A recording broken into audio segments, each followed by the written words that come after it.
This is the Relevant Podcast.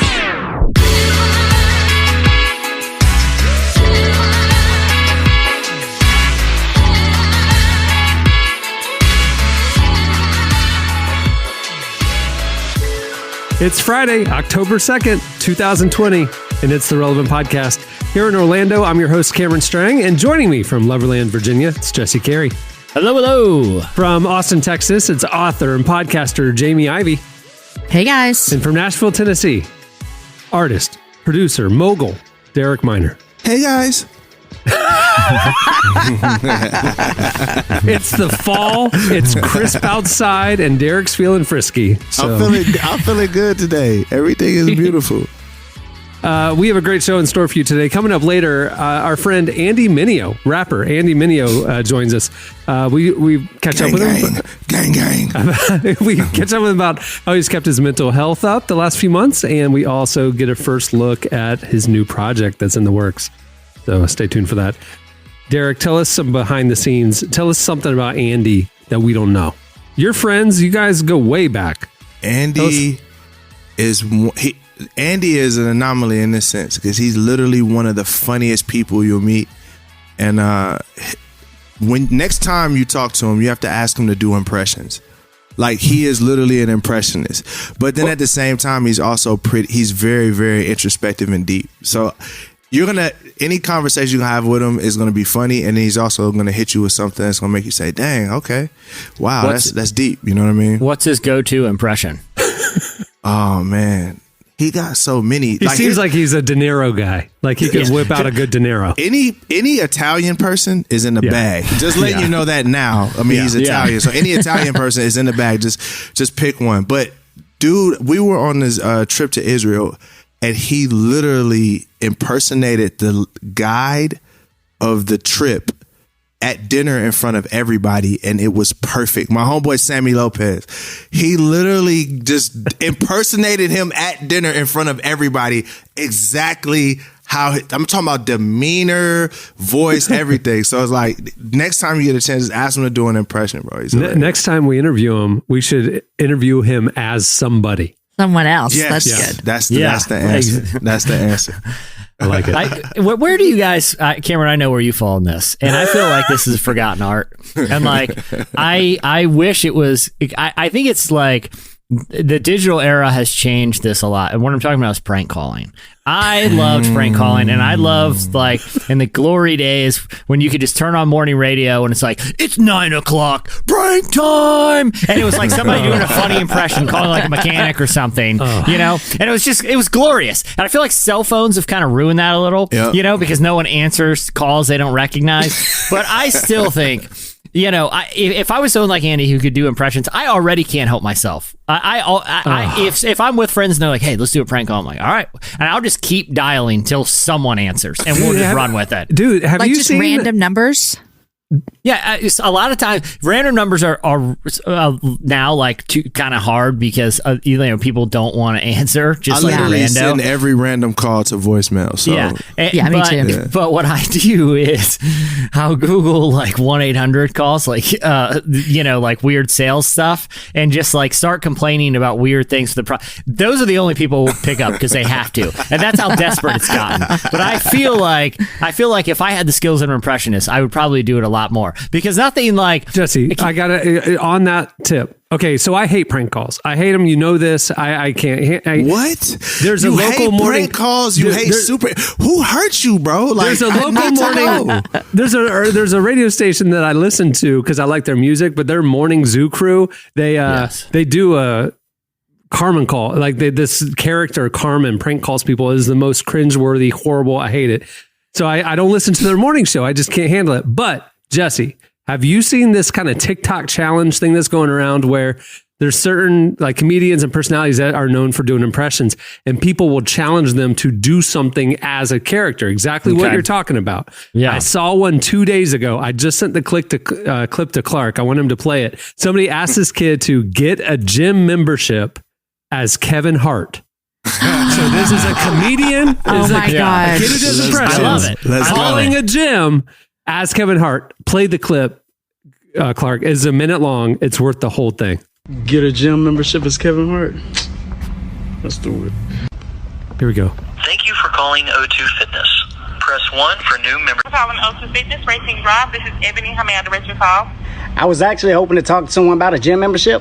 Yo! Oh my God. Okay, Ebony, this is Kevin Hart. I'm in town for the weekend. I was actually thinking about getting a gym membership, just something short term. I don't need nothing long, maybe like 2 or 3 days. I'm only in town for a few days, so I'm actually gonna fly out soon. So I was actually thinking, do you guys do celebrity discounts? Celebrity discount? Yes, ma'am. Come on, Ebony, it's Kevin Hart. Me and you, I know you already feel the vibe. Oh my gosh, is this Kevin Hart for real? This is actually Kevin Hart. I wouldn't lie about that. Swear to Oh God. my God, this is Kevin Hart. It is Kevin Hart. How you doing? It's him. Oh my gosh. It is. How you doing? It's him. Swear to God, I love you. Can you repeat that one more time? I'm so Oh sorry. my gosh. He murdered that. That's crazy. This kid looks like he's in college or something. It's just so funny seeing He the wrong nailed it, voice too. come out of his face. you know? Yeah, he nailed it. Yeah. He nailed He it. did nail it, but this is why it makes me anxious. Like maybe you, Cameron. Did you hear how excited that girl was? Yeah, but see, hey, Her whole day was made, and it's a lie. but that It doesn't matter. That Her type whole is day was fine. made. Hard stop. But see, Welcome to America. Because it's almost as exciting to be like, I got called by Kevin Hart on the phone to be like, I got called by someone who sounds exactly like Kevin Hart. It was unbelievable. yeah, that didn't make me cringe. The ones that make me cringe are the ones where like they make the person feel bad or they're like complaining about something or lying to them. You know what I mean? This was Just just her funny. day was made. That was good. Right. He brought some joy to the world. All right. He did. Okay. Before we move on, I want to do one thing, make an announcement. Today's show, no politics.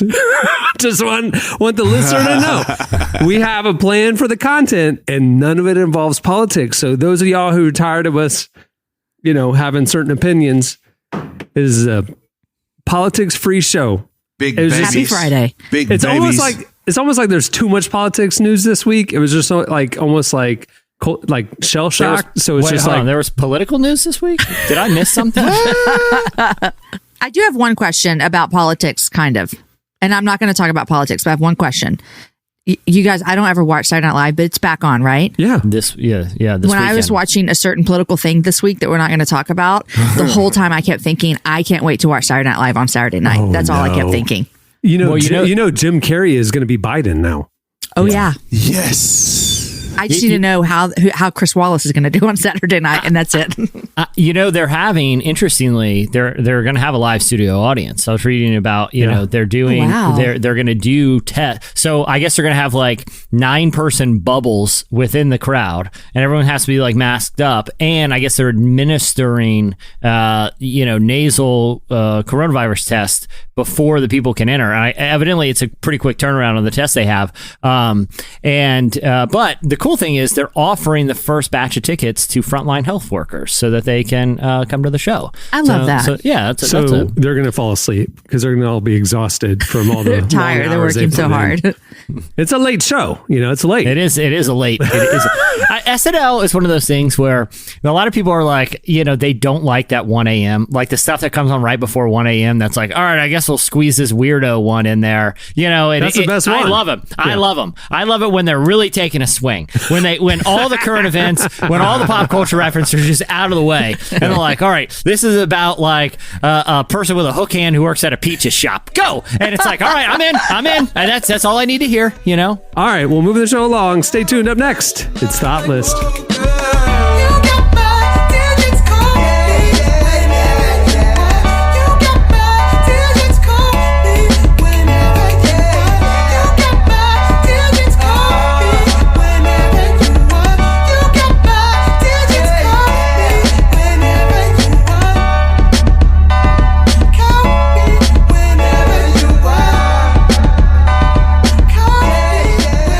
You're listening to Victor Internet. The song is You Got My. Well, today's show is brought to you by Convoy of Hope. In what feels like the blink of an eye, things got tough this year. Really tough. That's why Convoy of Hope has provided more than 100 million meals to those hit hardest by the pandemic. People who've lost their jobs or are struggling to feed their children, those who can't afford to get sick. To help Convoy in their mission, visit convoyofhope.org/relevant. That's convoyofhope.org/relevant, or use your smart speaker to give today. Any amount is appreciated and will help people who need it most. Your gift to Convoy of Hope will make a difference for so many. Thanks for supporting Convoy as they respond to this crisis and others around the world. And if you can't give today, please keep showing kindness to others. We're going to get through this together. It's convoyofhope.org/relevant. Okay, it's time for... It's the hot list. The hot list. It's sizzling. Please welcome to the show our senior editor, Tyler Huckabee, who's going to bring us a few items of what's happening this week at the intersection of faith and culture. Hey, Tyler. Hey, everybody. So the first thing we're going to cover, we're kind of going to go in escalating stories of various degrees of seriousness and gravity, I would say, in this one. And the first one we need to talk about, unfortunately, is... I made an announcement. No politics. That's true. We're taking a breather. We're taking a political breather. Last night, we're coming fresh off of a debate, and I'm sure there's plenty of chatter if you want to go hear people talk about that. So we want to talk about something that is quite serious. We do not make it a habit to cover every single Christian scandal that happens. We couldn't. We do not have the resources, and I don't think many places do. But because we do cover them when they fall into our lane, and given the fact that this has been part of we have covered this person in the past, we thought it was only fair that we tell the whole story now, and that this concerns the legacy of Ravi Zacharias, the famed apologist who passed away a few months ago, passed away in May after a brief battle with cancer. There have been some sort of rumblings of a scandal over the past few years that have taken place, and I would say that the dam broke earlier this week in a report from Christianity Today. Ravi Zacharias International Ministry is opening an investigation into numerous allegations of sexual harassment and misconduct on the part of its late founder. The allegations were made by 3 massage therapists who worked at the Atlanta area spas, which were actually co-owned by Zacharias. These massage therapists opened up to Christianity Today about their encounters, saying he touched them inappropriately, he exposed himself, he engaged in a lot of acts. We won't get into all the details here of misconduct over a period of about 5 years. The organization has denied these claims in a statement, and they said they've hired a law firm to investigate the allegations, although they did not say which law firm specifically. One of the women told CT that Zacharias asked her to have sex with him twice. They all said that he spoke to them in ways that made them feel valued and really special at first, and then over time, his friendliness would turn to behavior like unwanted touching. And they also all said that they were afraid to speak publicly at the time, just given his status as a Christian leader. One woman said, "I felt ashamed. I felt embarrassed. You have this world-renowned evangelist who is being inappropriate. I had no idea what to do. He wasn't just the head of the company. He wasn't just a CEO. He was a Christian leader." And I think this is this was buried a little bit deeper in the report, but I think this was a very telling part of their story. One of the women said she stopped believing in God after the alleged events, though some counseling has helped her regain some of her faith. Another woman said she hasn't been to church since this happened. A third actually moved away from Atlanta and changed her name. All of them stressed they don't want any attention from this. They don't want any money. They just want their story to be told. So there's obviously a lot more to the report. It's a very well-sourced report at CT, a really terrific reporting on the part of those folks over there, although obviously around an extremely upsetting and very sad story. Yeah. It's tough to comment on. It is hard to comment. I saw this when I was flying home Tuesday night. I was at the airport and pulled it up, and it just kind of took my breath away. And I hate stories like this so much. It just y'all know the Enneagram. I'm an Enneagram 6. I can lean towards fear. And so I see something like this and I just automatically think like, man, who can I even trust? Like, who can we trust? And it's so scary and so difficult. And I think one of the saddest things is what these women said about how they didn't believe in God anymore and didn't want to go to church. And I think if I could just encourage, if there's any other woman listening that is feeling the same way because of something, that no person here on earth is Jesus. I'm not defending him by any means. I'm saying for your own sake, like know that Jesus is different than any other man. And This is a hard story. It really shook me up last night when I read, or earlier in the week when I read it. And I deeply, deeply hope this is another, warning sign to any ministry that there should be zero tolerance for Zero. It. Like that the person is disqualified from ministry, disqualified forever. They violated a sacred trust. And and that's, I mean, here's, hey, let me ask you about that. You said forever, right? Yeah. For ministry, from professional ministry. Forever. You don't believe in restoration over time. I believe in restoration, but I believe that leaders who are sexual predators and sexually abuse people are discounted. That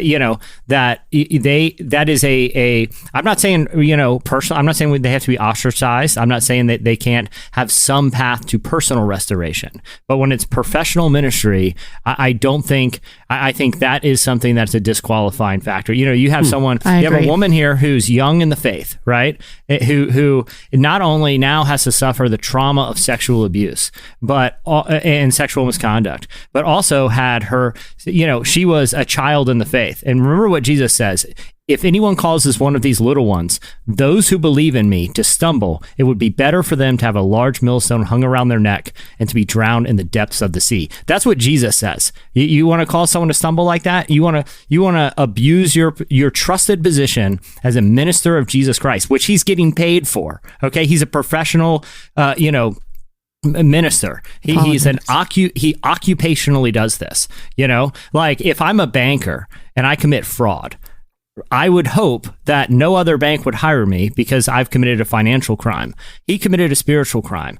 And like I said, if he wants to go pursue some other, a minister wants to go pursue some other profession after, penalties have been, restitution has been made, that's fine. But we're talking about professional ministry here. That, he's damaging, what he's done is damage the faith. And that's serious. That is really, really serious. And too many ministries and too many churches don't, in my opinion, when it comes to sexual misconduct, is not enough ministries and churches take it seriously enough.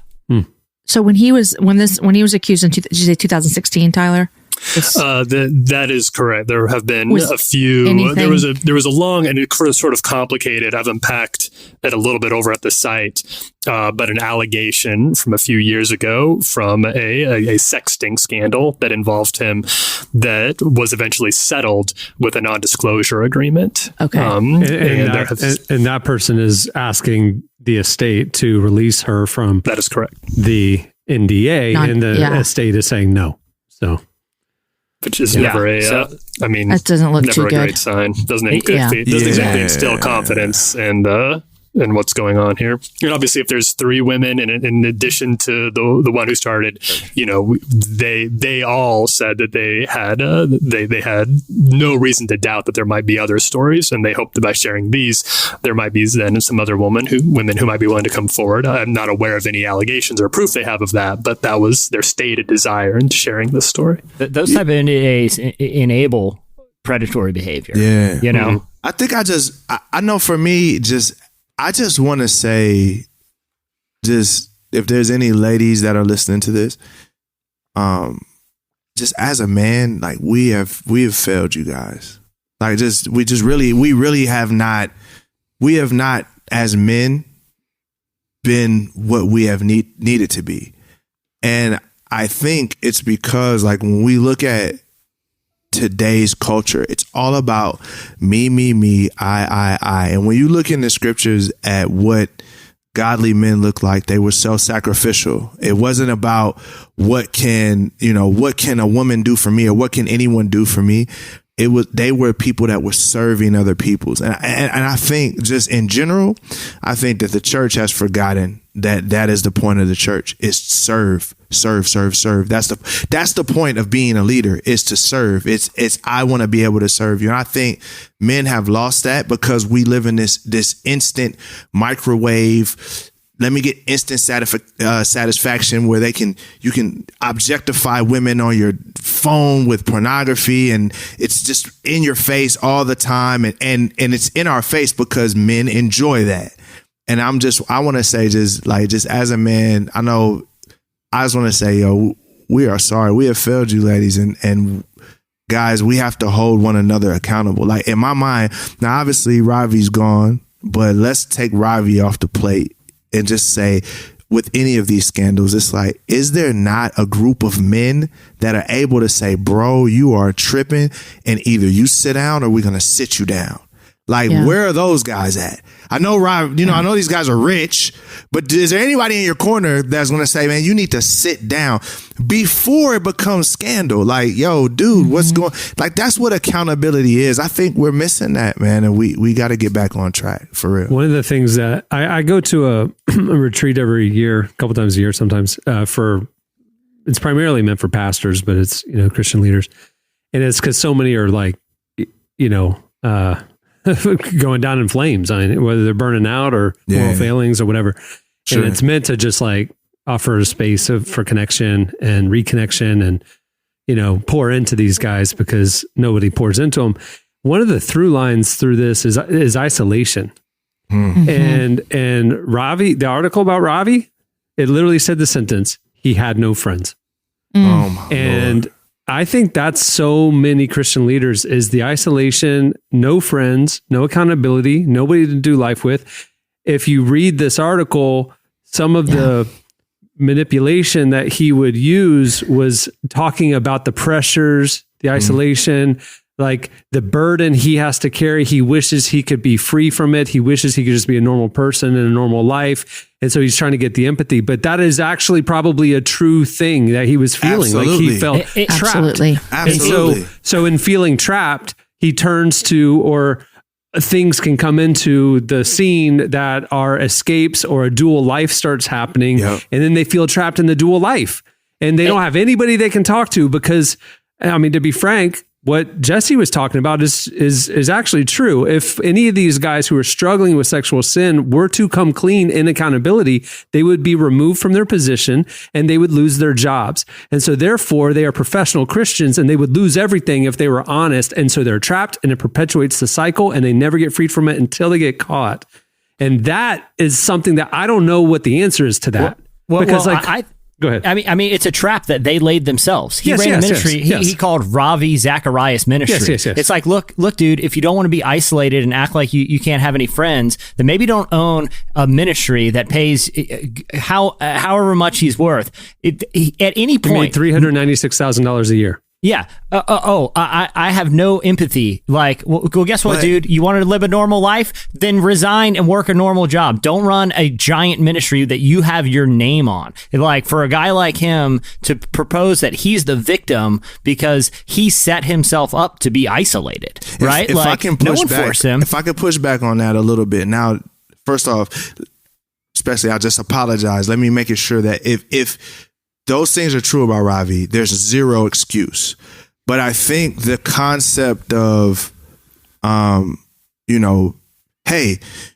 you did this ministry, you put your name on it, you're a celebrity. Most of us, from a person that has a large platform, I literally had no clue what I was getting into. All I know with me, when I first started rapping, I just wanted to rap for as many people as possible. I didn't know the implications of it is if I tweet anything, I'm going to have several different people groups and at first it feels manageable, right? You're just kind of like, oh, okay, yeah, but after a while, it just becomes one of those things where you're like, and then it comes one of those things where it's exhausting. But then if you couple that with one bad decision gets rid of everything, then what happens is you start hiding the one bad decision. That might not be devastating.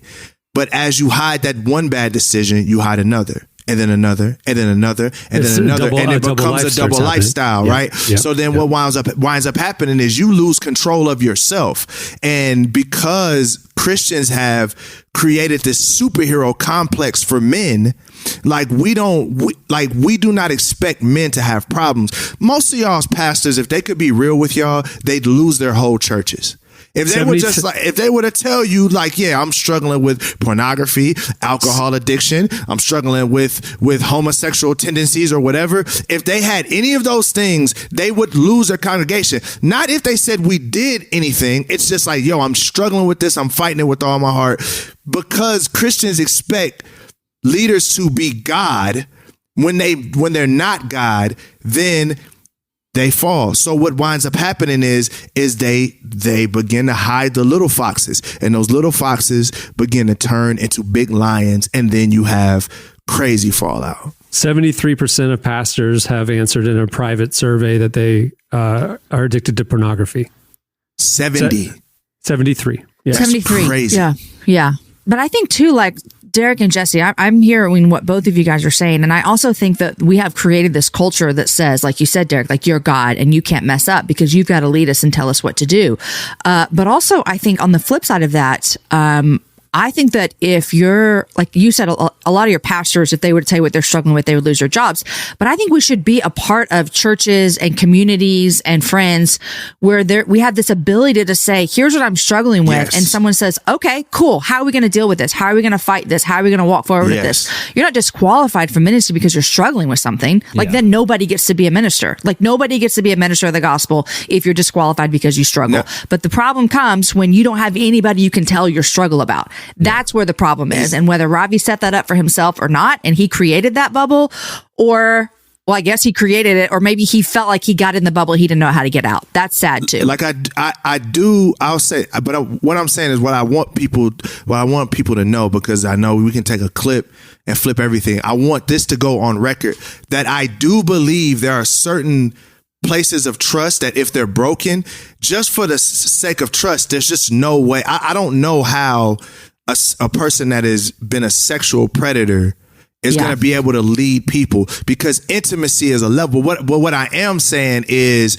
the only thing. So I wasn't pushing back against that. What I was pushing back against was, hey, you knew what you signed up for. And the idea is, I'm like, I don't think a lot of us really don't know. And it's until you're on that mountaintop by yourself that you're like, whoa, I've gone way too far. And I get that. And I think there should be avenues for people who are struggling to get help. But I do think there are hard lines that if are crossed, like if I'm a lawyer and I'm disbarred, absolutely. I am unable to practice law. Yes, like I said, if I'm in finance and I commit fraud, I'm likely never going to work in finance anymore. No. If I'm like a sports referee and I'm point shaving, I'm likely never going to be able to do that profession again. This isn't, and I'm not trying to sound graceless, but I do think I agree. There are certain hard lines that professionally there needs to be some sort of standard that says, okay, you know what? It once kind of in, there's been like in the civil courts or criminal courts or whatever. Once that restitution and that's been decided,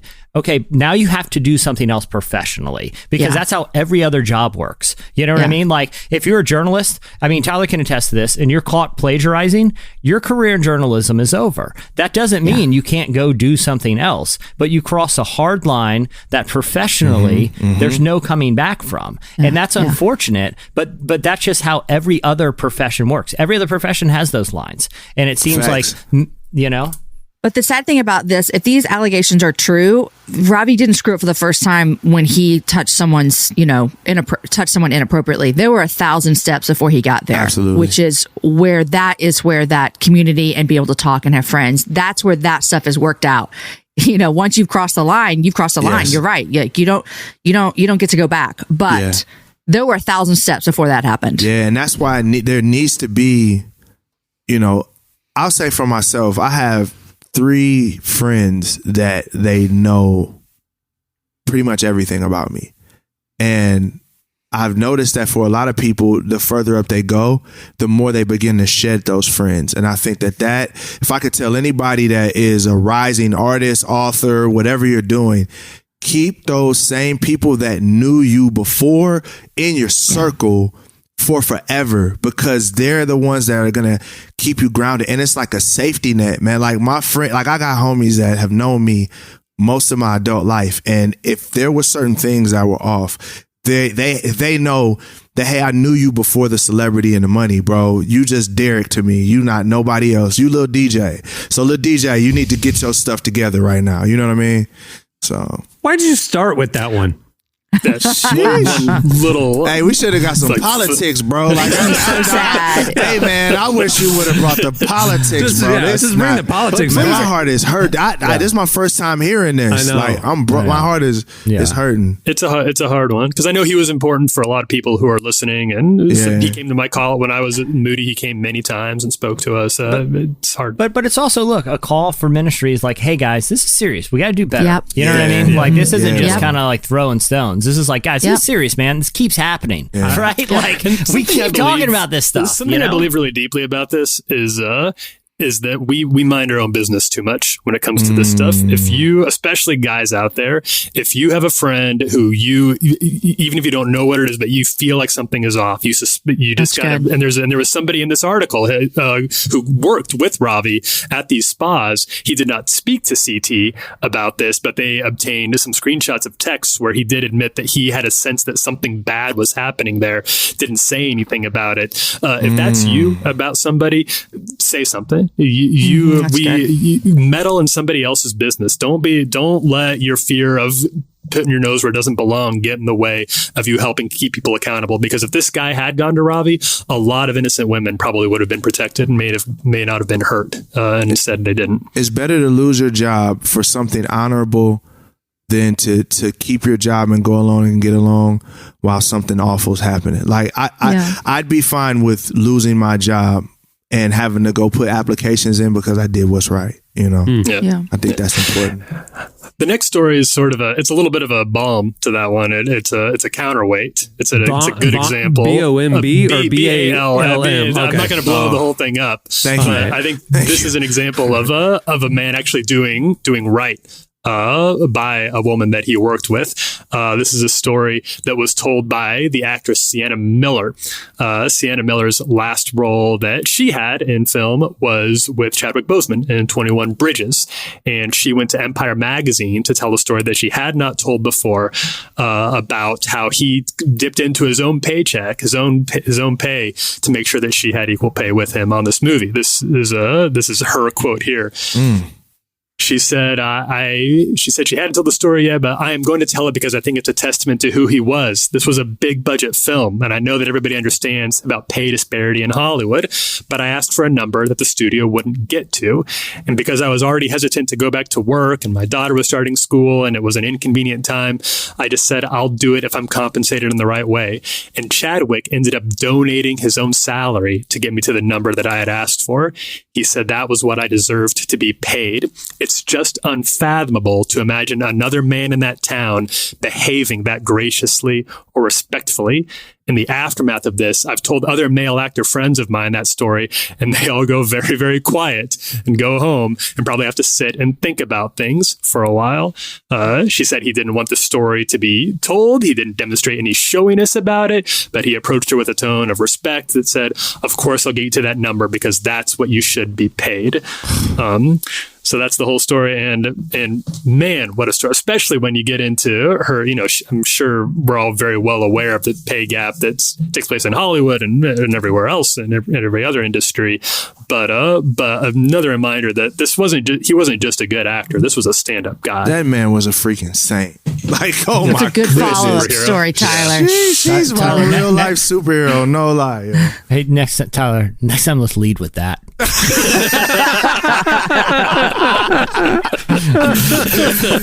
Tyler just dropped us off the cliff and then and then there was a tiny parachute. He told us Santa Claus died and then just left us out there with it. Just like, Lord. Oh God. I don't know if there's a whole lot there, but it's a good, but it is a good story, and it's something as I think there's a lot of longer trinkets coming out to Chadwick now after he passed away, obviously about a month ago. And I think we do forget that this is the sort of stuff that it takes to raise you can't just wait for the system to change. You can't just be like, women, got it tough out there, and that's not how it takes these kinds of decisions, these sacrifices on the parts of people who have a little more notoriety, a little more power. And Boseman clearly understood his role in all of this, and it's super cool that he was able to do that. And it's something that, not to that level, we're probably talking about millions of dollars in that case, but that is something that is available to all men who are working in a professional industry, is that sort of sacrifice and that sort of attention to, and that sort of respect, honestly, for the women they work with. The last story, and this is kind of, I'll be interested to get your thoughts on this. It's interesting. I'm very nervous right now. This is not. You could have said, I'm interested to get your thoughts on this. This could go either way right now. It could go either way. You got to put your thinking caps on for this one, for this study. This is a new study from a place called the Fetzer Institute, which has funded this analysis. A study called "What Does Spirituality Mean to Us?" Which is just trying to figure out kind of what do we mean by the word spiritual as Americans? What does that word mean to these people? And what sort of effect does it have on our lives? And one thing they found, the headline that they found in this study, is that people who say they're highly spiritual are more likely to be civic minded and want to make a difference in their local communities. The more these people identify their spirituality as some sort of connection, whether that's connection to God or just to a higher power, or even just kind of a general spiritual idea of being connected to humanity, that makes them more likely to be very active in their communities by volunteering, by donating, and even by voting. What the professor of sociology who helped with the study, named Omar McRoberts, said is, what the Fetzer study has uncovered is how much people are talking about connection when they talk about spirituality, connection between the inner and outer world and with others in community. Spirituality is not just a solipsistic endeavor, but it's about the individual experience or elevation. So do you think, are you surprised to find that people who say they're highly spiritual are more interested in being active and making a difference locally in their community? Because I don't know that I would have assumed that was the case. I mean, you've been bringing stats lately that are surveys that, Christians don't want to see racial justice. They don't want to speak up so it does surprise me. This seems like contrary to some of the other recent surveys that you've been reporting on. So not I was really surprised to hear it. Yeah. I don't think so. I was going to say the nuance of that is there's a little nuance there, because a lot of Christians wouldn't consider themselves spiritual. Mm-hmm. There's when that would be kind of new agey. That would be type new thing. agey. Yeah. That would be a little too abstract. Most Christians would be like, no, I'm a Bible believing. I don't do yoga. More thought, right? I can't do yoga. No. That's that weird spiritual stuff. So now I actually. At first I was thinking that, but then I'm like, I don't know. A lot of times if someone says I'm a spiritual person, I haven't really heard many Christians, especially conservative Christians, say, well, hey, I love the Lord. I'm a spiritual person. I haven't heard that. Yeah, much. That's probably true. You're jumping ahead of me, but Derek paid attention. He had the thinking cap on. He listened. This is what this study also found. The distinction between spirituality and religion is a new topic of study. Researchers are still wrapping their heads around what people mean when they use one word over the other. But in this case, 70% of the respondents consider themselves to be both spiritual and religious. All right. Just 16% say they are only spiritual and not religious. And only 3% say they're only religious, but not spiritual. So people do have a distinction between the idea of being religious and spiritual in their minds. And there's more people who are willing to say I'm spiritual, but not religious than obviously. I don't think many people would say, the idea of being religious but not at all spiritual. I don't know what that means. But there are people who say that. And I think because the biggest group that a lot of people, especially in the West or in America, kind of think of as religious are probably, evangelicals, too kind of a weird of a term these days, but Protestant Christians, maybe. But even we have some people in our neighborhood community that we hang out with a lot who are Catholic. And I mean, at the beginning of like COVID, they were organizing food drives to get food to the hospitals so that, you know, the people who are working overnight shifts would be well fed. They constantly are doing things in the community unaffiliated with their church, but just because they have this impulse to help people in the community that I feel like, and there's probably a lot of interesting reasons for this, Tyler. I almost feel like this could be, this is more anecdotal than anything, but I do feel like a lot of people who are maybe more Protestant Christians relegate community service to things that their church are doing. You know, like, oh, I help out because I went to the, the Holy Ghost weenie roast and brought all these people that didn't get candy or whatever, you know what I mean, or whatever. I mean, there's a lot of other kind of community service type of things, but a lot of people kind of like, I think it's easy. Wait, when you count the Harvest Party at Holy Ghost Weenie Roast as community service? I mean, they have someone has to pass out the candy. Yeah, exactly. I mean, hey, they're not charging for the weenies there. So if I go down to my church's local Hell House on October 31st, they're doing plenty. They are doing plenty. You tell me how many free hay rides those kids went on and around the church parking lot 2 times for the Harvest Party. If a Holy Ghost hayride is not a service to the community, then you tell me what is. The final take from this here is and this comes from the director of the Fetzer Institute, is the more someone is spiritual, the more they aspire to be spiritual. Being spiritual seems like it's for many people part of a never-ending search and journey that deepens for people over time. So very rarely do people go from considering themselves to be kind of spiritual to not spiritual. Instead, it fosters an ongoing hunger, which I think probably is not super surprising, but is very affirming and kind of beautiful to think of. The more it's a journey that continues to go inwards and upwards the longer you're a part of it.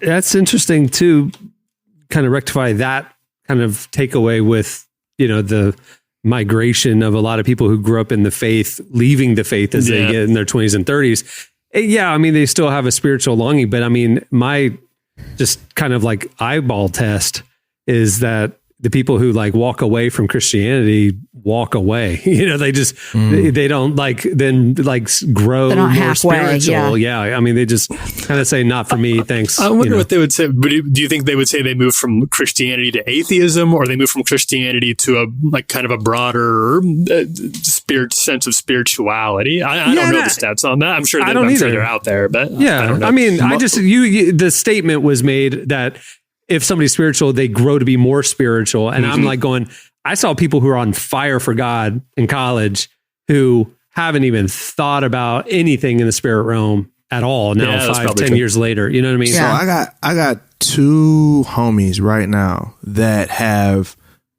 pretty much said they're done with Christianity. And what I've noticed with those 2 is an uptick in spirituality in the sense of it becomes one of them. Like, I think with Christianity, Christianity puts a lot of yeses where there's maybes and a lot of no's where there's maybes or I don't knows.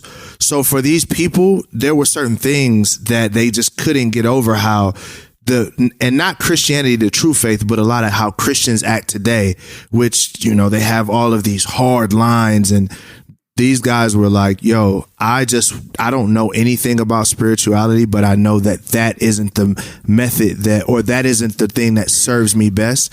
So, man, them cats is like, they out there spiritually. So I don't know. But the question is, are they still pursuing spirituality? Are they looking for other places to make sense of it all? Okay. Yeah. Because I've just seen a lot of people just kind of like go, nah, not for me. And they just kind of like live in the now. Whatever. They don't you know. What I've seen is people, I'm talking about like, so they don't, but what usually happens is hard to see because they don't really, those 2 haven't joined an organized religion. So they didn't say, I'm jumping from Christianity to Islam or to Buddhism. It's just, I'm on a spiritual journey. I have zero clue where it's going, and I'm just trying things now. But I'm curious.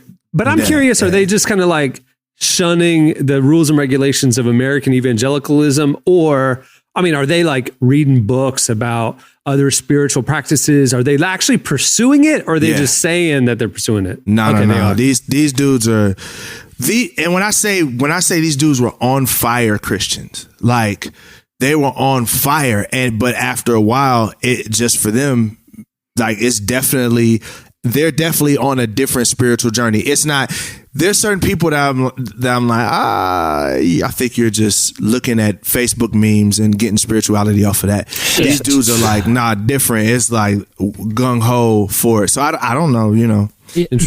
But I do think it's interesting to link between like altruism and spirituality, right? Because like I think anyone who's done something kind for someone else, that feeling you get in return, I think is transcendent than emotion, and it's certainly transcendent than intellect. Because like intellectually, the spiritual impulses often don't make sense. Like, why should I give my money away to somebody else? Like I can't reason through that. But when you do something like that, whether it's monetary or not, whether you're just act of kindness, I don't necessarily that feeling that you feel. I don't know if that's emotion.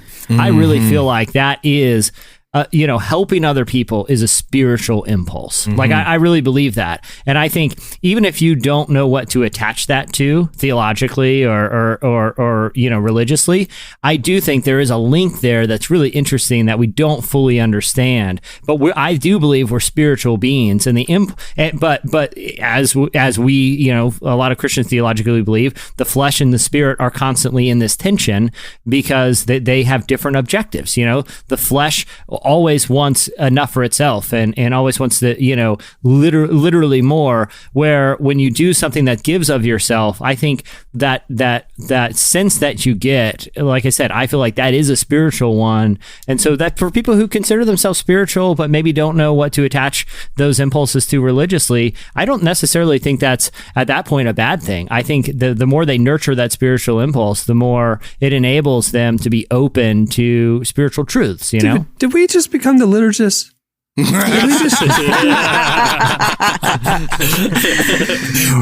out to the homies. Hey, shout out to the homies though. Hey, I rock with them. Shout out. All right. Well, thanks, Tyler. For more, what's their take on hay rides, though, Derek? Is it a community service or is it not? For more of what we're covering every day at Relevant, go check out relevantmagazine.com. Follow us on Twitter at Relevant and on Instagram and Facebook as well. Thanks, Tyler. Thanks, everybody. All right, stay tuned. Up next, Andy Mineo joins us.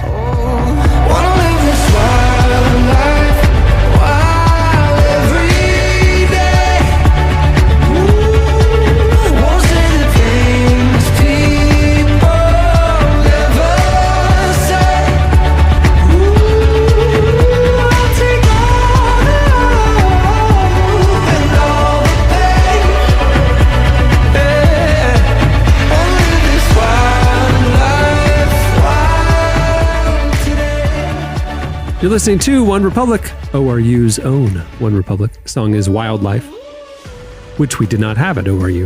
Well, today's episode is brought to you by podcast creation platform Anchor. If you haven't heard about Anchor yet, it's the easiest way to make a podcast. First of all, it's free. There are custom tools that allow you to record and edit your podcast right from your phone or computer. Anchor will then distribute your podcast for you so it can be heard on Spotify, Apple Podcasts, and every major platform. The cool thing is you can also make money from your podcast with no minimum listenership. It's everything you need to make a podcast in one place. Download the free Anchor app or go to anchor.fm to get started. Well, Andy Mineo is a New York native. He's a producer, hip-hop artist with Reach Records. And while he makes music that we love, he also carries his creativity through to producing and directing many of his own music videos. He's an all-around prolific creative artist. I love following him on Instagram, all the stuff he's posting.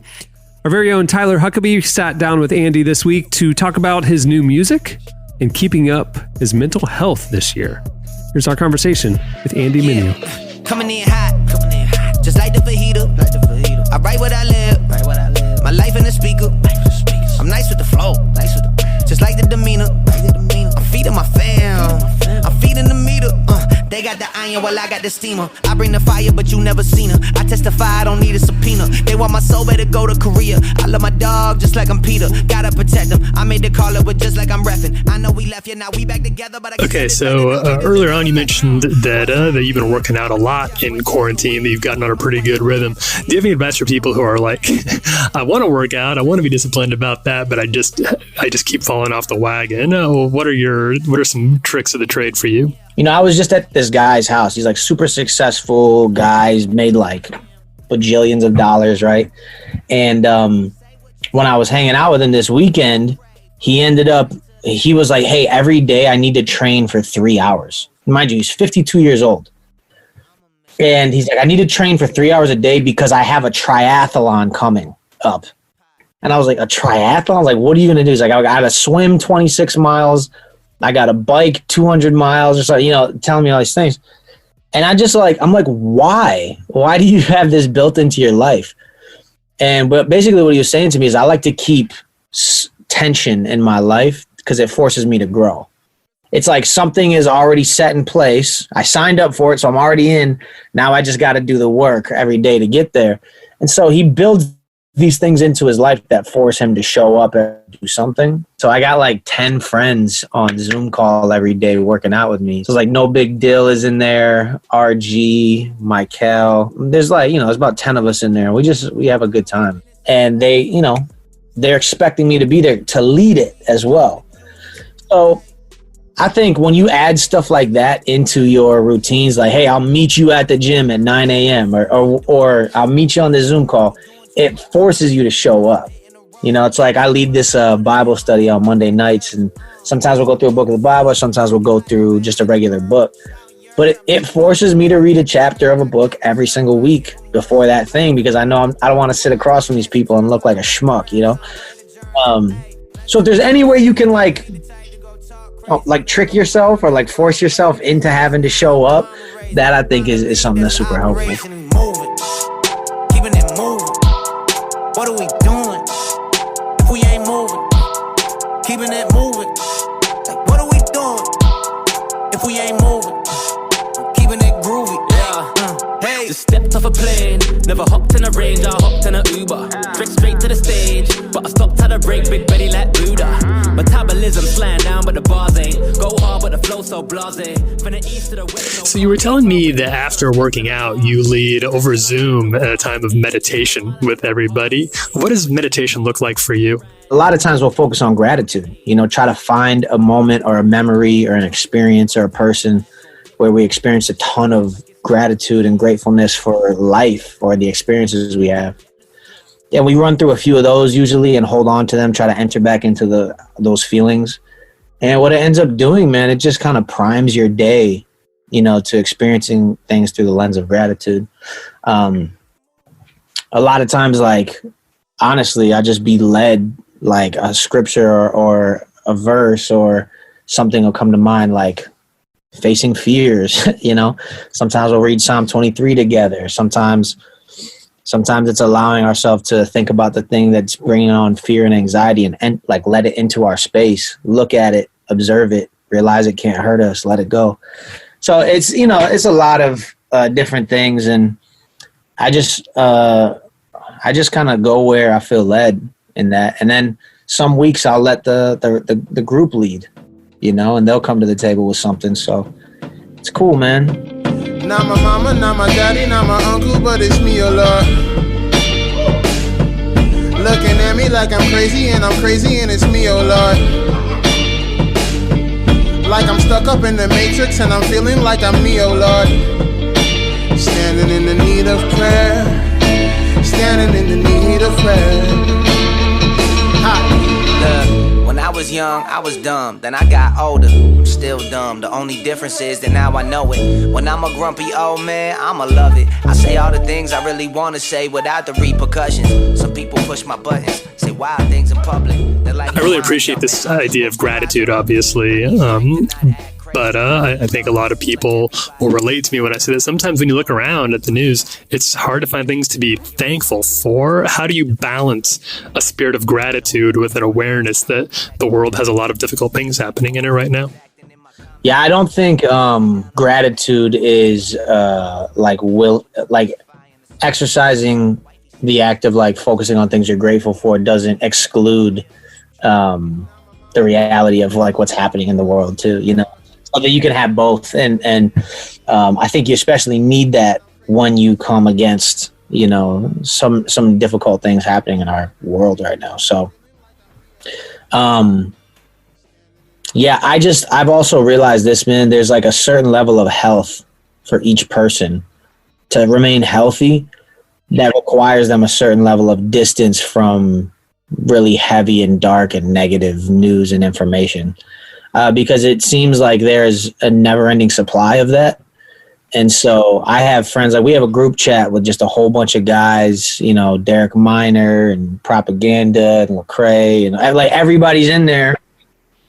And the homie, you know, and it just sometimes it'll be like, did you see this thing and this thing and this thing? We'll enter in, and sometimes the guys in there just be like, man, I just have to take a break from it, or else I will like wind up in a depression, you know? And it doesn't mean that you don't care about those things. It means like, I'm no help to anybody else if I'm not even healthy myself. And I think we all have limits, you know, that we have to like respect. Boundaries we have to respect about ourselves and our own mental health, to keep that healthy, to even be able to fight a good fight. You know what I'm saying? It's like that passage in scripture says like, love others the way you love yourself. It's like, you have to love yourself first. Like there's a level of self-understanding, self-love before you can give it to anybody else. So that's kind of how I view it, man. Who really love you? Who really love you? Who really love you? Let me ask again, who really love you enough to hug you and tell you when you acting like a sucker and never judge you? That's not rhetorical. Give a call to whoever that is. Say thanks for everything that they did. Life is fragile. We here for a blink, then an end. The definition of family the same for the friends. The loyalty thicker than the blood that's under your skin. Them honest moments.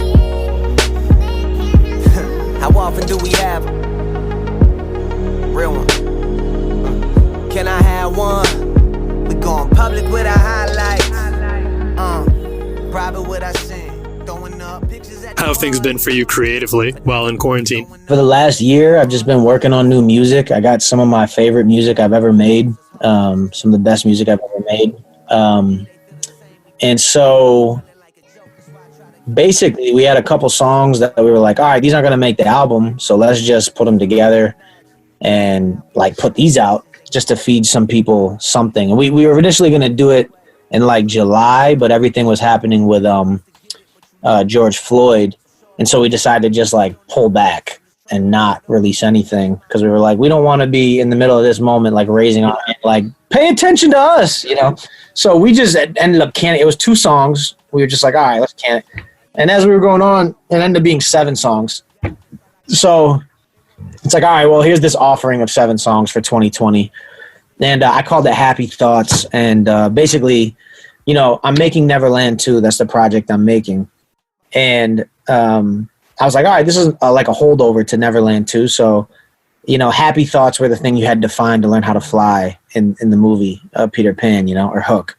It's like, I found my happy thought. I can fly now. So I was like, here, these are happy thoughts. And I think it also just coincides with what's happening. It's like 2020 has been a heavy year. So here are some happy thoughts. So once a week, we started it like 2 weeks ago. Once a week, every Wednesday, I'm just dropping some sort of piece of delightful content. And a lot of it was based around my trip to Japan last year that I took with my friends. So Minor League, the collective that I run and I'm a part of, we take like a company trip every year to go do something to find inspiration. Last year we went to Japan, and that inspired our whole like merch collection with like the Japanese Minor M and all the merch we just dropped. And so this whole theme is like, hey, this was a happier time when we were traveling, went to Japan. So all of the music and the content, the first song, Shibuya Roll Call, was shot. The video was shot over there in Japan. So that's been kind of like our rollout and our theme right now. And yeah, I'm just dropping stuff all the way up to, November 11th. The whole project will come out. But you'll get content, one thing a week from me for the next few weeks. I came really far. If you got a dream, don't sleep on it. If you got a dream, don't sleep. Yeah, if you got a dream, don't sleep on it. If you got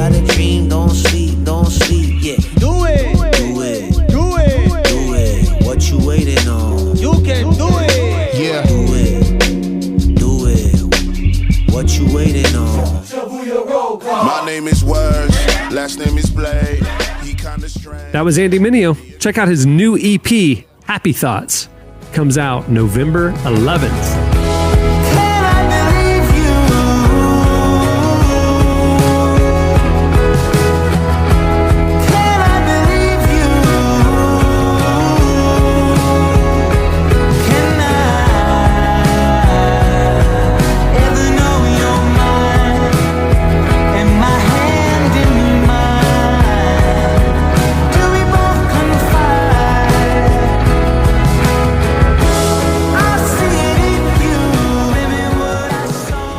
You're listening to Fleet Foxes. The song is Can I Believe You? Well, thanks to Andy Mineo for joining us. You can follow him on Instagram at Andy Mineo, Mineo. It's a good follow. You should do it. Hey, and while you're online following people on Instagram, go over to relevantmagazine.com. Check out the all-new site. We're adding stuff every week, including this week, we launched a new fall article series about wellness, holistic wellness, health, mental health, emotional health, spiritual health. We're running it all through the fall. It kicked off yesterday. Go check it out at relevantmagazine.com. And while you're there, check out the September-October issue of Relevant. We have Maverick City Music on the cover. We have a bunch of great stuff. Avett Brothers and Jordan Lee Dooley and a lot more. Go check out the new September-October issue of Relevant Magazine, available now at relevantmagazine.com. On that note, we'll wrap it up. I'm Cameron Strang. I'm Jesse Carey. I'm Jamie Ivey. I'm Derek Miner. And we're the Liturgists. See you on Tuesday. Have a good weekend, everyone.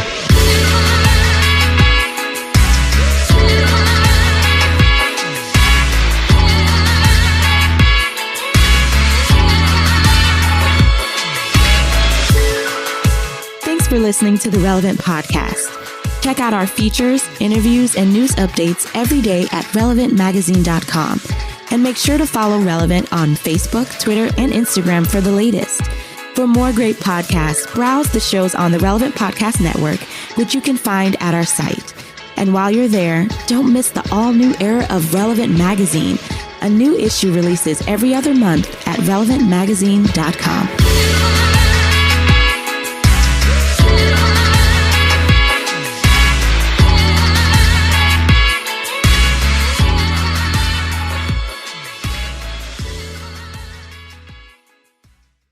If a Holy Ghost hayride is not a service to the community, then you tell me what is. Relevant Podcast Network.